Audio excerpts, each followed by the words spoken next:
선체로 환경주일 말씀, 우리 마태복음 5장 10절 12절까지 말씀을 선체로 함께 말씀을, 왕이신 하나님 말씀을 함께 합독으로 읽습니다. 함께 합니다. 의를 위하여 박해를 받은 자는 복이 있나니 천국이 그들의 것임이라. 나로 말미암아 너희를 욕하고 박해하고 거짓으로 너희를 거슬러 모든 악한 말을 할 때에는 너희에게 복이 있나니 기뻐하고 즐거워하라. 하늘에서 너희의 상이 큼이라.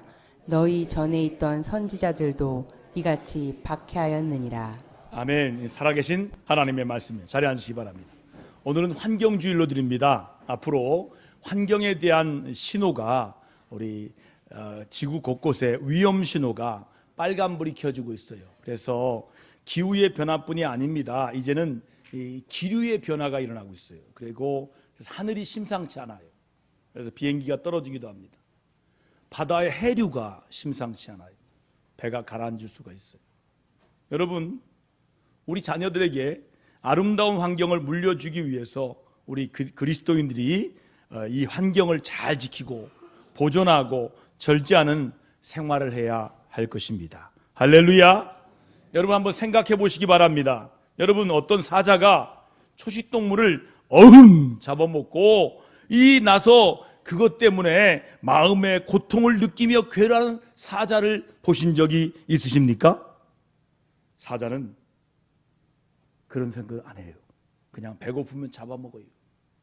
짐승에게는요, 그냥 다만 본능만 있을 뿐이지 양심 같은 게 없어요.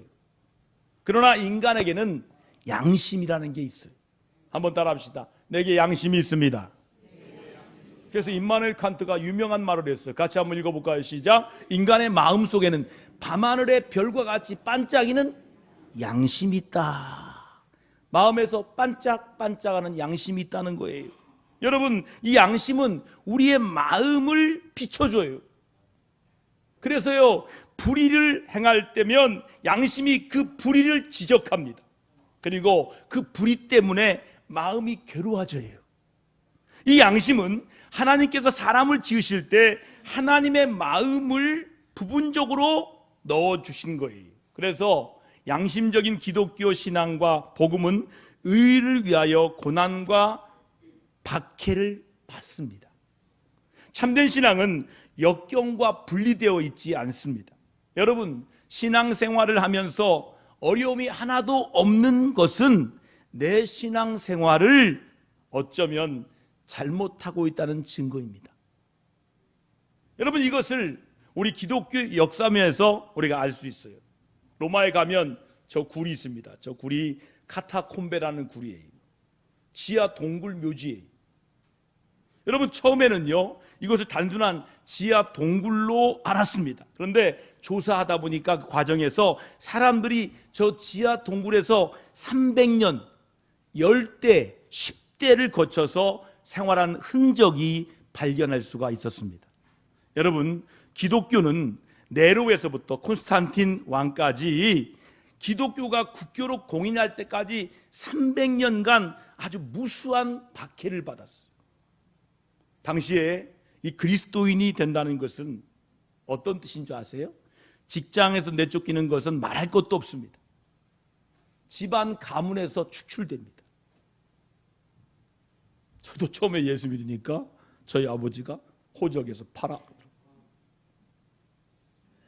너 호적에서 파. 넌 내 아들 아니야. 네. 하려다가 참았어요. 아버지 때문에, 엄마 때문에. 호적에서 파래. 여러분, 옛날에 그랬어요. 예수 믿으면 호적에서 축출됐어요. 만약 잡힌다면 어떻게 됩니까? 장작불에 불태워 죽였어요. 굶주린 사자나 미친 개에게 물려 죽었어요. 그러니까 초대교회 교인들은 100% 신자예요.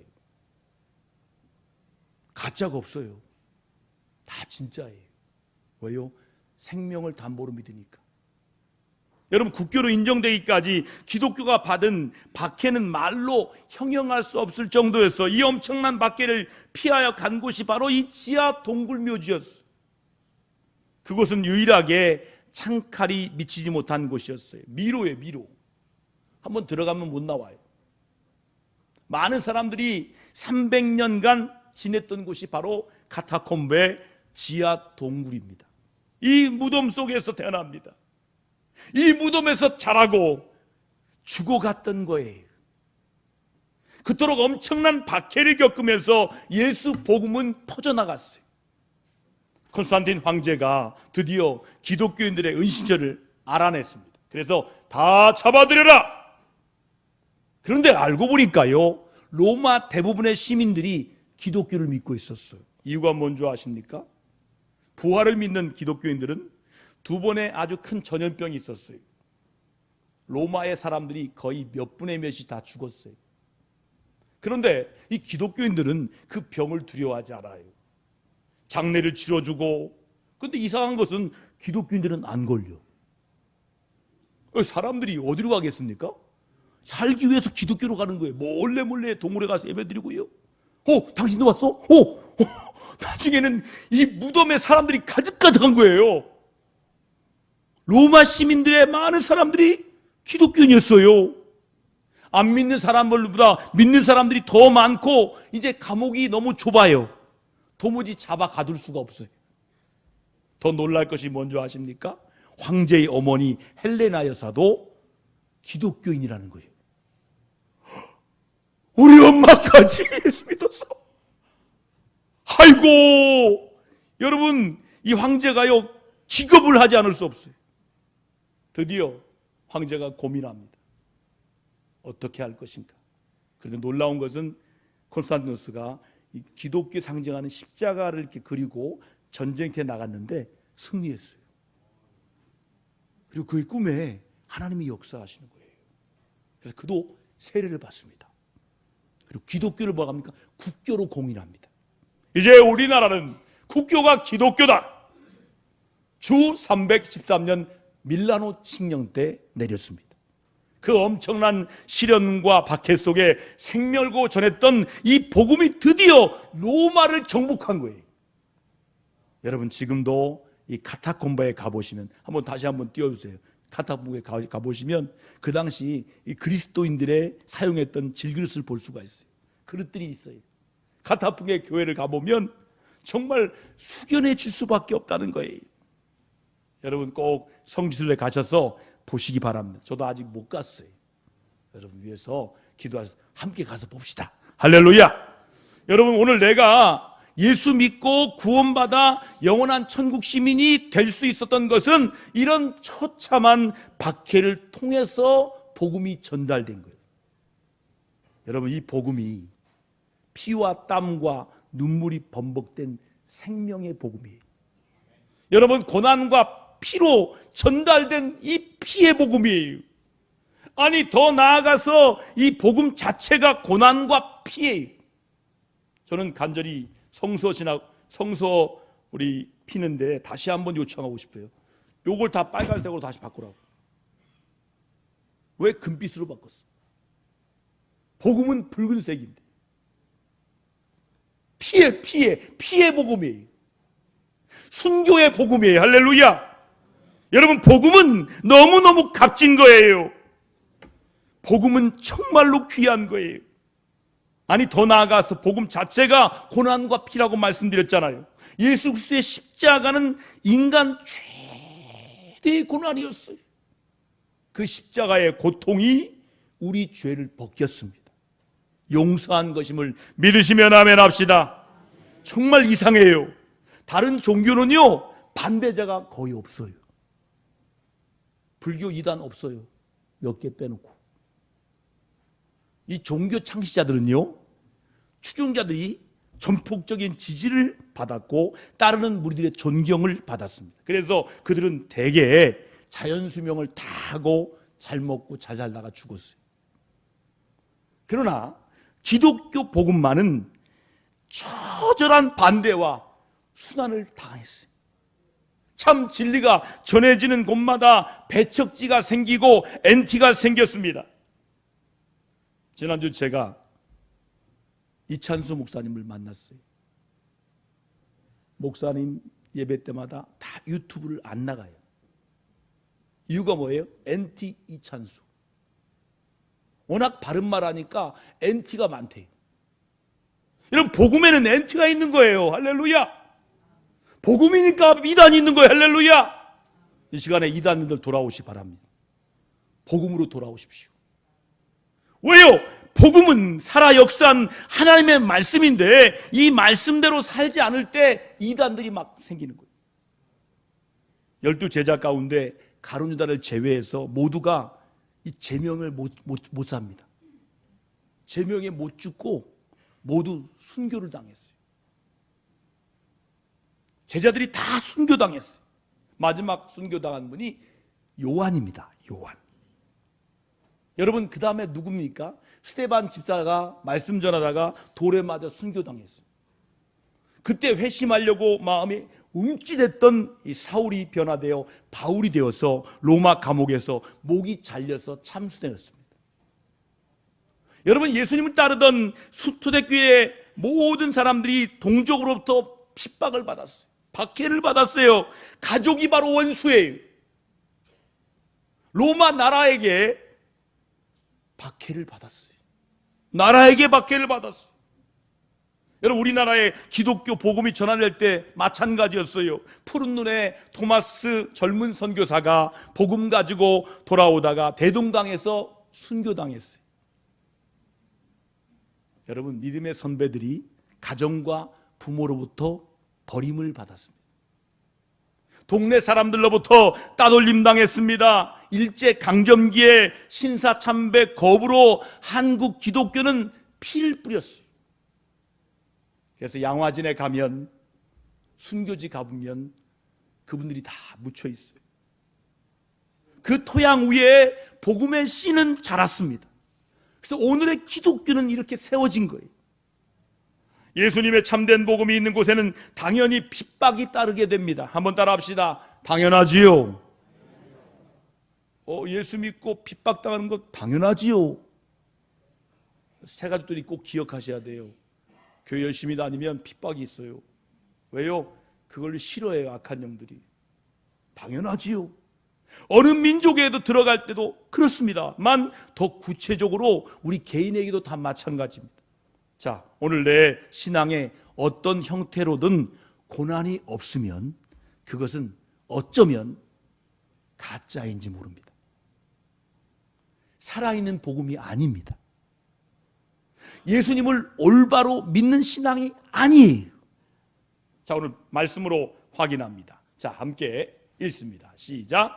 의를 위하여 박해를 받는 자는 복이 있나니 천국이 그들의 것입니다. 여러분, 천국 백성이 되기 위해서는 박해를 받아야 돼요. 직분이나 신앙의 연수가 그렇게 중요하지 않습니다. 천국이 나의 것이 되기 위해서는 내가 의를 위하여서 박해를 받아야 돼요. 여러분, 복음은요, 그 본질상 박해를 받게 되어 있어요. 누구에게든지 복음이 오면 평화 이전에 고난과 박해가 먼저 있어요. 먼저 왔어요. 결코 손잡고 타협해서 진리와 비진리가 공존할 수가 없어요. 한번 따라합시다. 당신이 예수 믿던지 내가 안 믿던지 그렇게 해야 돼요. 집에 불신자가 있으면 당신이 예수 믿던지 내가 안 믿던지 타협이 안 돼요. 내가 예수 믿는 당신 믿던지 그 믿고 같이 가든지 아니면 안 돼. 성경에 나와 있잖아요. 믿음이 다르면 갈라서라고. 가늠한 거 왜? 믿음 다른 거 왜? 갈라지면 안 된다 그러잖아요. 여러분, 믿음은 타협할 수가 없는 거예요. 중간 시대가 없어요. 믿든지 안 믿든지 타협이 불가능해요. 공존할 수가 없어요. 여러분, 진리의 빛이 딱 들어오면요, 비진리의 어둠과 투쟁하게 되어 있어요. 빛이 임하면 어둠이 싹 사라집니다. 할렐루야. 빛이 임할 때마다 어둠은 물러갈지어다. 여기에 박해가 뒤따를 수밖에 없어요. 의의 속성상 이것은 어쩔 수가 없어요. 자, 복음이 찾아오는 과정이 그렇기 때문이에요. 자, 성경은 이렇게 말씀하고 있어요. 자, 같이 자, 로마서 1장 17절 같이 읽습니다. 함께 합니다. 복음에는 하나님의 의가 나타나서 믿음으로 믿음에 이르게 하나니 기록된 바 오직 의인은 믿음으로 말미암아 살리라 함과 같으니라. 아멘. 자, 절 보세요. 의는 두 가지입니다. 자기 의든지 복음의 의든지. 복음이 오는 것은 내 의가 아닙니다. 하나님의 의가 오는 거예요. 이 의는 고난을 불러올 수밖에 없어요. 로마 시대 300년 동안 10명의 혹독한 황제들이 나와서 기독교인들을 아주 끔찍하게 박해 했어요. 사실 그리스도인들은 일반 사람들보다 훨씬 더 모범적인 생활을 했습니다. 성령이 충만하여서 섬기고 사랑하는 모범적인 생활을 합니다. 그런데도 박해를 받았어요. 여러분, 그 이유가 무엇일까요? 여러분도 박해받잖아요. 예수 믿으면서 박해받은 거 경험한 게 진짜예요. 나 예수 믿고 정직한데 이 정직한 것 때문에 힘들어. 나 성실한데 성실한 것 때문에 힘들어. 그 이유가 뭘까요? 먼저 황제신을 거부했기 때문이에요. 로마 황제는요, 신으로 군림했어요. 그런데 기독교는 로마 황제는 신이 아니라고 말했습니다. 하나님만이 참신이다. 한번 따라합시다. 하나님만이 참신이시다. 여러분, 황제와 로마라는 신과 왕국에 대해서 도전장을 낸 거예요. 세상 신과 하나님의 왕권이 타협하여 공존할 수가 없습니다. 그리고 시민권의 문제입니다. 로마는 지상 최대의 나라였습니다. 모든 길이 로마로 통한다. 그 나라는 영원할 것이다 말하면서 팍스 로마나 그랬습니다. 팍스 로마나, 로마는 영원하다. 그런데 기독교인들은 뭐라 합니까? 로마도 망할 것이다 라고 말했습니다. 우리는 시민권을 하늘에 있고 그 나라만이 영원하다 말씀했어요. 따라합시다. 하나님 나라가 영원하다. 여러분, 이 땅의 나라는 다 망해요. 저 미국도 망합니다. 언젠가는. 일본도 망해요. 우리나라도 마찬가지예요. 이 땅의 나라는 망해요. 하나님 나라는 영원합니다. 로마라는 지상 왕국 위에 하나님의 왕국이 있고 그 나라만이 영원하다고 했습니다. 그러니까 박해는 어쩔 수 없이 필연적 과정이에요. 하나님이 말씀하시는 의는 세상적인 것이 아닙니다. 선하고 착하게 살아가는 윤리 도덕이 아니에요. 하나님의 의는 믿음의 의입니다. 십자가 의입니다. 여러분, 세상적인 그런 것이 아니에요. 그러므로 그리스도가 의예요. 따라합시다. 그리스도가 의다. 여러분, 예수 외에 이 세상엔 진정한 의가 세상엔 없습니다. 왜 그럴까요? 모든 사람이 죄인이기 때문이에요. 자, 성경 말씀 같이 읽어볼까요? 로마서 3장 23절, 로마서 3장 10절 연이어서 읽겠습니다. 함께합니다. 시작. 모든 사람이 죄를 범하였음에 하나님의 영광이 이르지 못하더니 의인은 없나니 하나도 없다. 자, 옆 사람에게 보자. 당신도 의인 아니야. 의인인 척 하지 마쇼. 저도 의인 아니에요. 알고 보면 죄인이에요. 목사님을 오래 만나려면 좀 멀리 만나야 돼. 가까워지면 저도 다 드러나요. 좀 멀리 보세요, 목사님. 사람들 좀 멀리 보세요. 그러면요, 그 사람의 모양이 보여요. 그리고 너무 자세히 보려고 하지 마요. 자세히 알려고 하지 마요. 목사님 지금 어디 계세요? 묻지 마요. 목사님 기도하고 계겠지, 이렇게 생각하시라고. 우리 다 의인이 아니에요. 다 죄인이에요. 모든 인간은 삶의 자세나 인생관이 하나님 보시기에 죄악 덩어리. 내가 내 인생의 주인이라는 것입니다. 그러나 하나님은 내가 너의 주인이라고 말씀합니다. 따라합시다. 나의 주인은 하나님이시다. 실제로 로마 사람들은 그렇게 인사했어요. 어떻게 인사합니까? 나의 주인은 가이사다. 이게 예수 안 믿는 사람의 인사법입니다. 그런데 예수 믿는 사람들은 이렇게 고개를 숙입니다. 그리고 말 못하니까 십자가를 그리든지 물고기를 그려요. 뭐예요? 내 주인은 그리스도다. 이거예요. 인사법이 그래요. 그 로마 사람들은 같이 못 사는 거예요. 왜냐하면 인사하면 딱 걸리는 거예요. 나의 주인이 가이사다. 안 믿는 사람. 내 주인은 예수님이다. 우리 한번 해볼까요? 내 주인은 예수님이다. 손 좀 들어보세요. 시작. 내 주인이 예수님이다. 할렐루야. 그렇게 만나시기 바랍니다. 여러분, 우리 인생의 주인이 예수님이시에요. 하나님이시에요. 복음은 내가 너를 지었고 너는 내 말을 들어야 산다. 이게 복음이에요. 복음이 뭐라고요? 내가 너를 지었고 너 내 말 들어야 산다.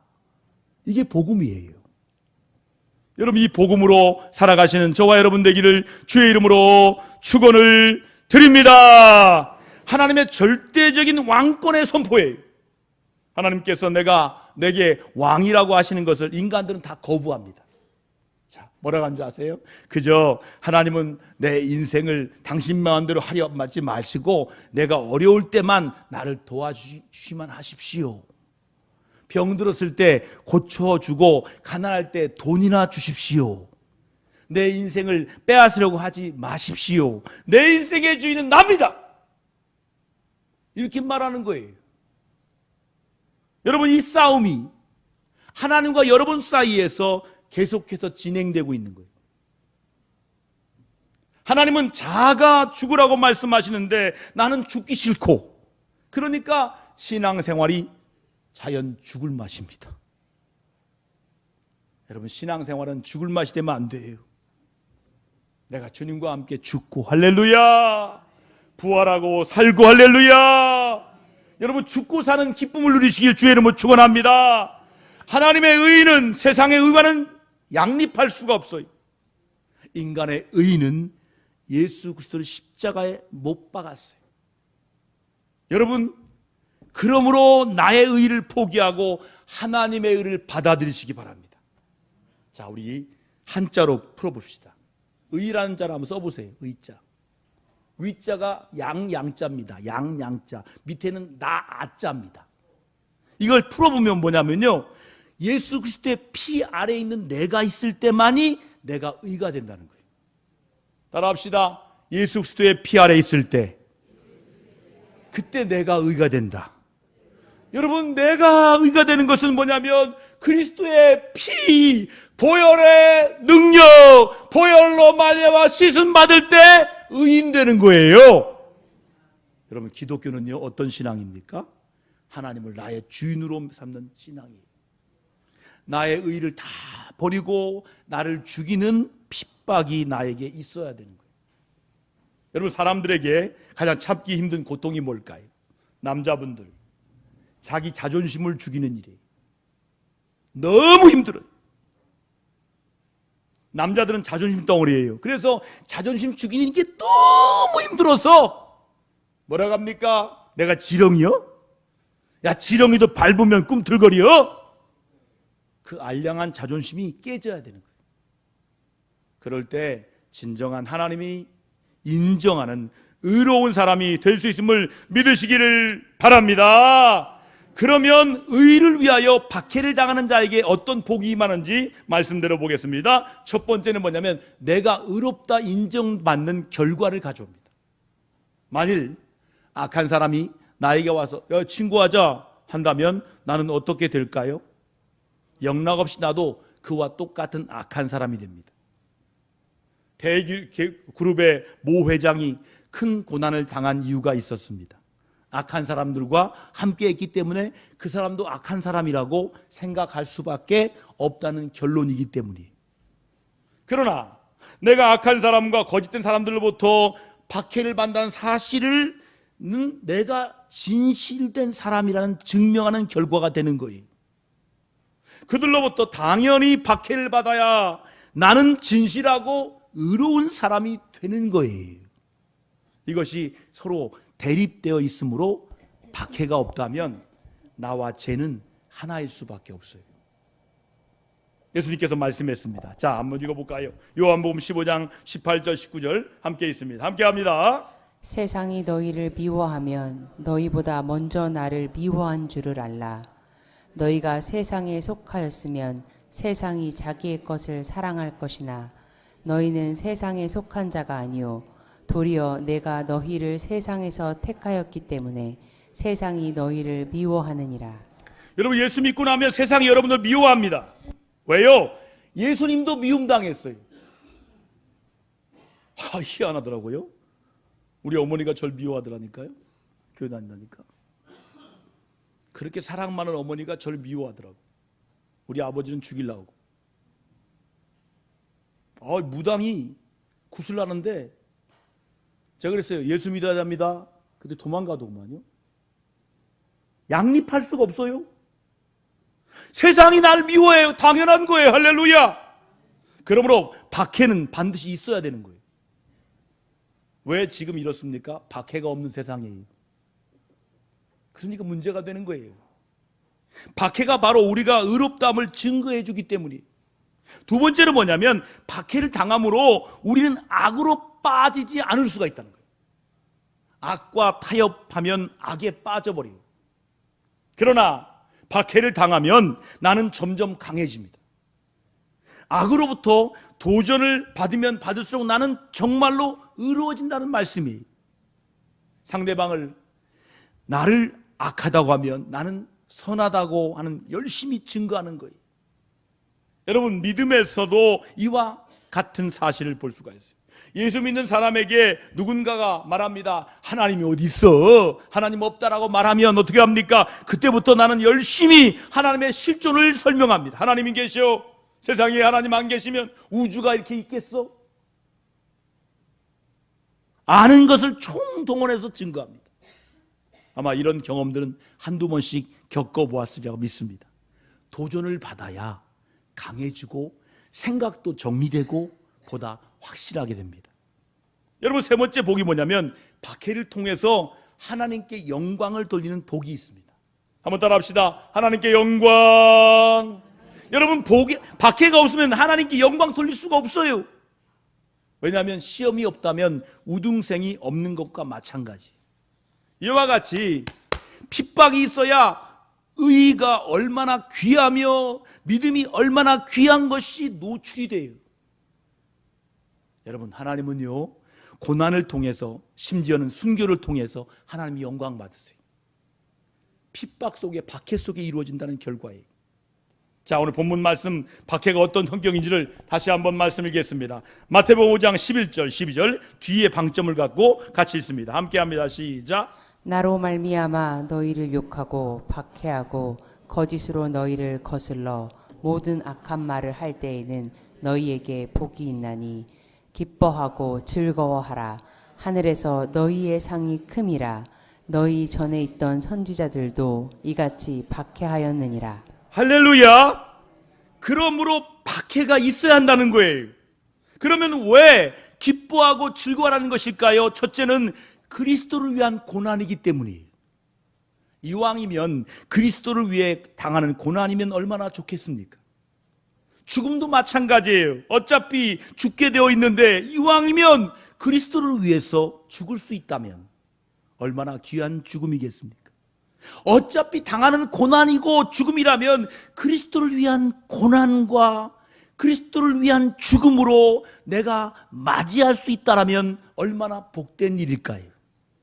두 번째는요, 이 고난 다음에 오는 상급이 크기 때문이에요. 하늘에서 받을 상이 있습니다.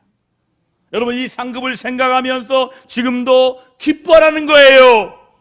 이제부터 핍박을 당하고 고난당하고 박해를 당하면 하나님께 영광 돌리는 기회로 믿음의 실력을 기를 때이니 기뻐하라는 거예요. 마지막으로 순교자의 대열에 동참하는 영광이 있으므로 기뻐하라는 거예요. 절에 있던 너희 선자들이 이같이 박해하였으니 지금 너희가 박해당하는 것은 순교자의 틈에 끼이는 영광이라는 거예요.